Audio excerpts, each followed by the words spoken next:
All right, I think this is working. I guess let me get started with this interview. For my teacher interview project, I decided to interview my old high school band director. That would be Mr. Brad. He worked at my old high school, Sanborn Regional High School down in Kingston, New Hampshire. He was a teacher for at least 20 years. I think it's probably been more now, but for at least 20 years he's been teaching. He plays both trumpet and percussion as kind of both main instruments. He started originally off in trumpet, but I think in high school he picked up percussion. Um, but yeah, he started music when he was young, back in I think fourth grade. Um, his family was moving all around, so I think he started it in fourth grade when he was living out in Colorado, and he went here to UNH. I forget exactly when. But yes, he did come here for UNH for his undergrad in music education. All right. So the first question I decided to ask him was, when did you realize you wanted to be a music teacher and why?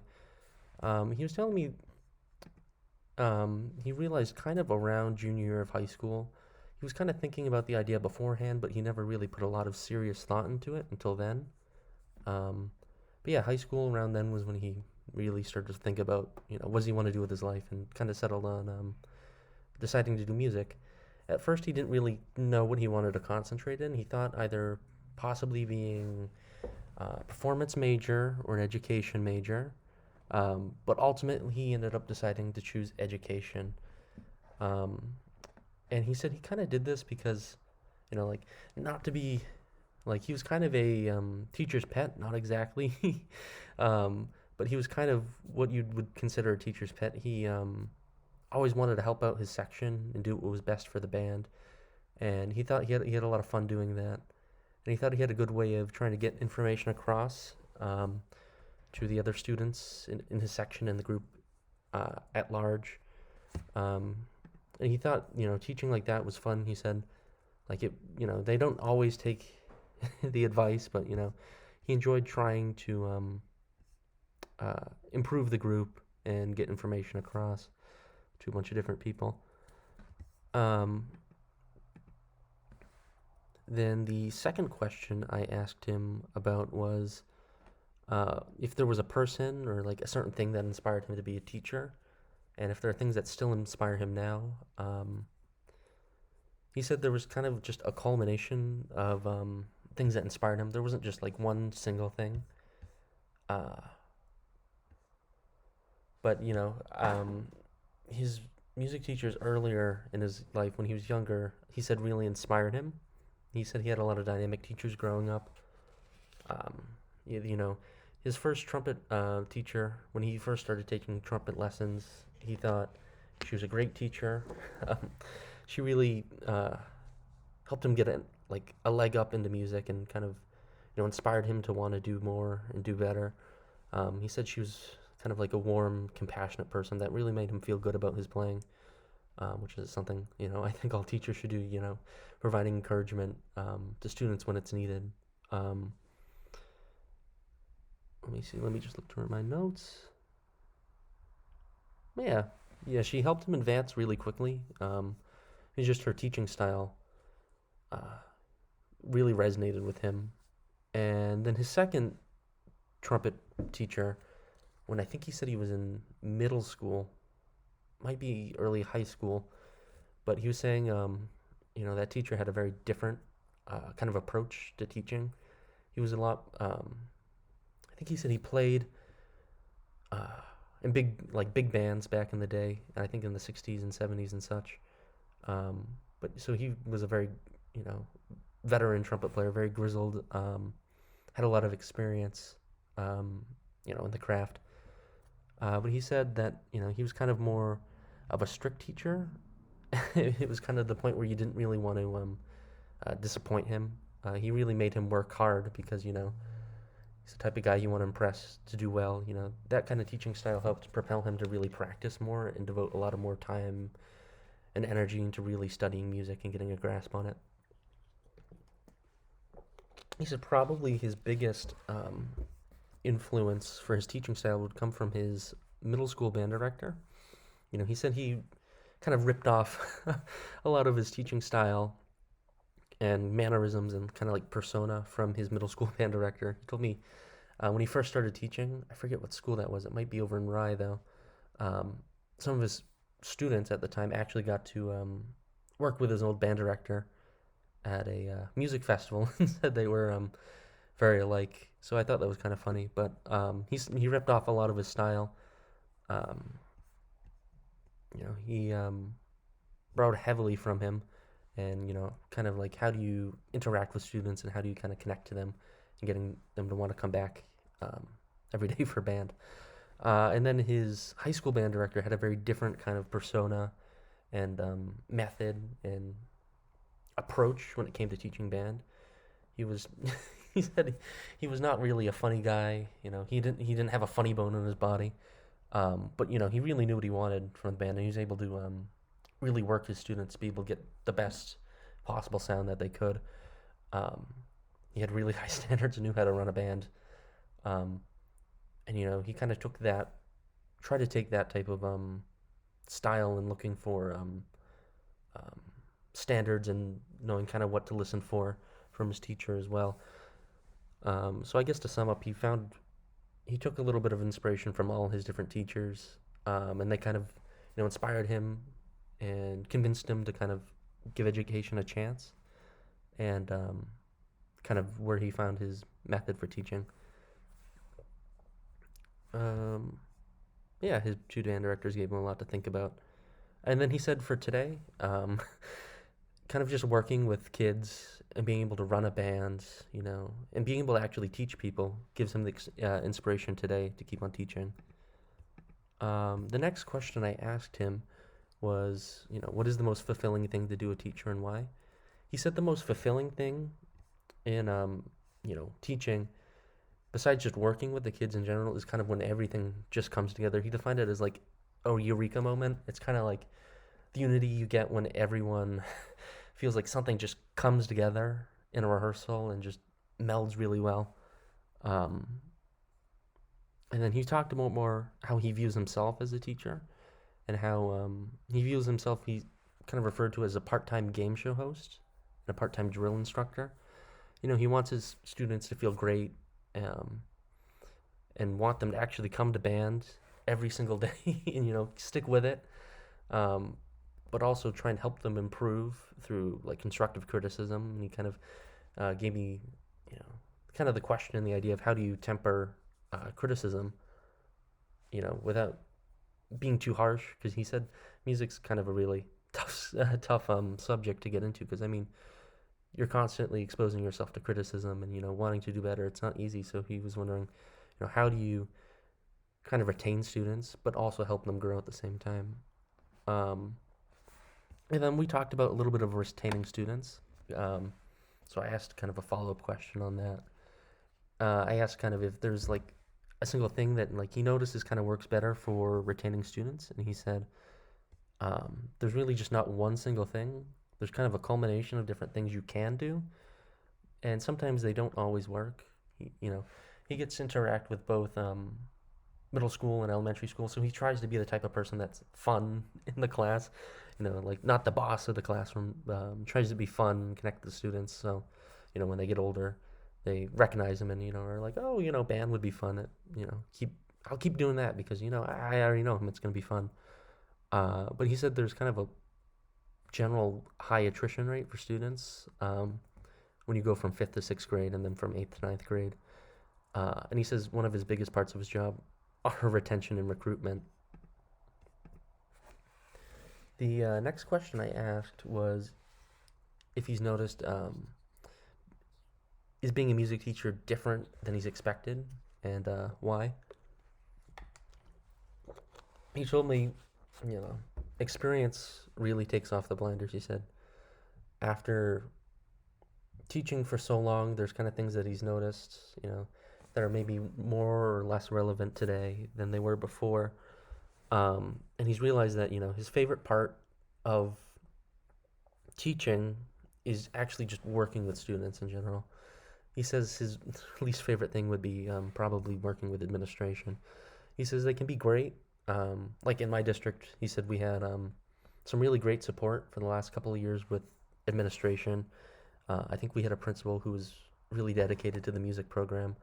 Um, but he said kind of administration can kind of make or break you, honestly.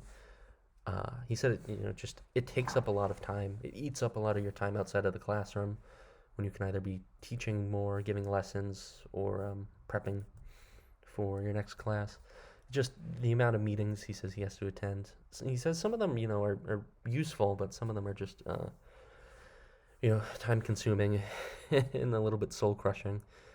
Um, yeah, they can either administration biggest supporters or sometimes your biggest obstacle. He said he's noticed, you have to fight a lot for your budget. He's noticed that over time, the budget has increased the longer he's been there.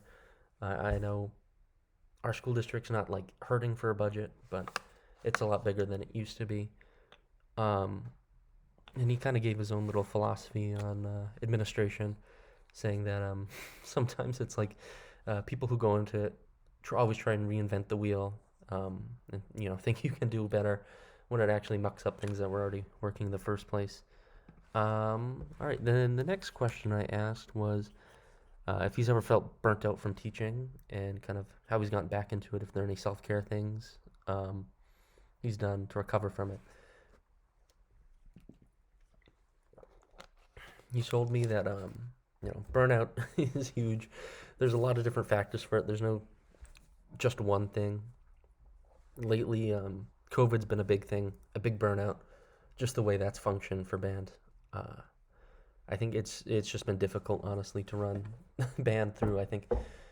You know, I think you had about a year of Zoom, and then finally things are kind of getting back to normal. But it's been a big hit to our music program in general. I think he was saying that we're supposed to, before COVID, there was projected, I think growth was projected, so there was going to be about 70 students in band, but I think the number is probably closer to 40 right now, which I believe is less than it was when I was still in school. But oh yes, another factor can be school board interference as well as budget conflicts.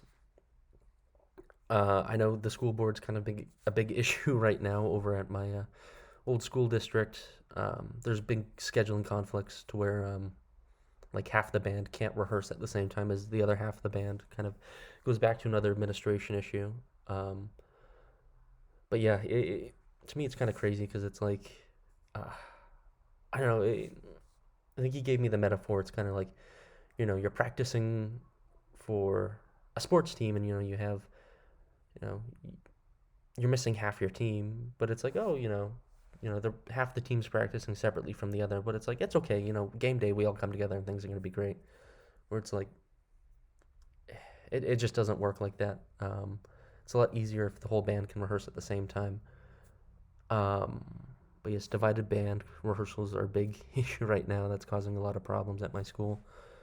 Um, I do know that the school board has another plan to where they're redefining kind of what it is to be a well-rounded student, and are upping the amount of core classes like reading, writing, math, arithmetic, science, all those core classes, of how many students have to take, and in turn they're changing kind of the school schedule used to be that there were four main classes you take, like core classes, and then you have four electives. But they're currently changing that, so it's now you have basically six core classes you have to take, and you only get now two electives. So by the time you've gone from freshman to senior year, you have a reduction of eight total classes you could have taken compared to what the old schedule was like. And that's kind of a big issue because, it's already hard enough to kind of retain students in band, but he's finding it's a lot harder now to try and sell kids on that because, there are always they think like, oh, I've done band for so many years, and it's like, I want to try and do something different, and that's all well and good, but if they had more electives, they could have done new stuff as well as done band. And it's even harder if you're college bound. and you needing to take a foreign language, because that way you only have one extra elective.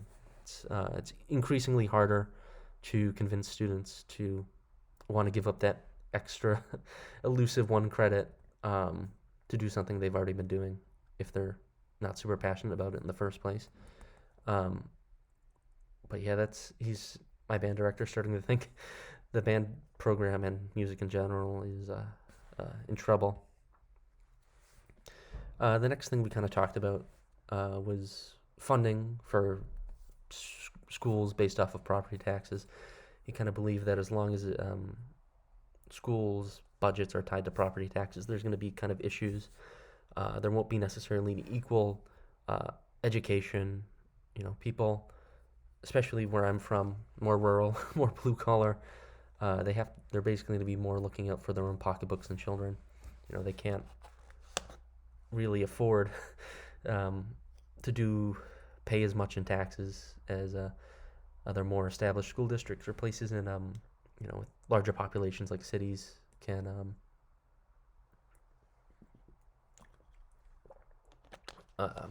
Yes, we talked about how reduced property tax makes it harder to fund the band program in general. It's not necessarily in the best interest of students. It's like he said to buy what you can and do what you can with your budget while you still can, because increasingly now it's not quite certain, what your budget's going to be like year to year. So he says to buy, the best things possible as you can that will last you a long time. So that way, if there is ever a budget crunch, you're not as hurt by it. And he said that his own personal philosophy is like education is expensive, but it's our obligation to provide the best opportunities possible for students. And then the last question I asked about was kind of how do you maintain the work-life balance? He said it's hard to kind of stop doing music because music's what you do all the time, but he does have other hobbies outside, and he recommends picking things up that you like to do besides just music. For him, that would be cooking, barbecuing, kayaking, being outdoors, etc. He says, it may be hard to do, sometimes do, but it's okay to hang up the instrument and focus on something else. Sometimes you just need to give yourself a break. Like you can stop thinking about music and having to analyze it whenever you hear it. It's hard to do, but sometimes it's just needed. So yeah, I think that's the last question. That's the last question I asked. I think overall, I found a lot of valuable information from this. I think it's given me some good insights, what it's like to kind of teach and get a feel for it, and yeah.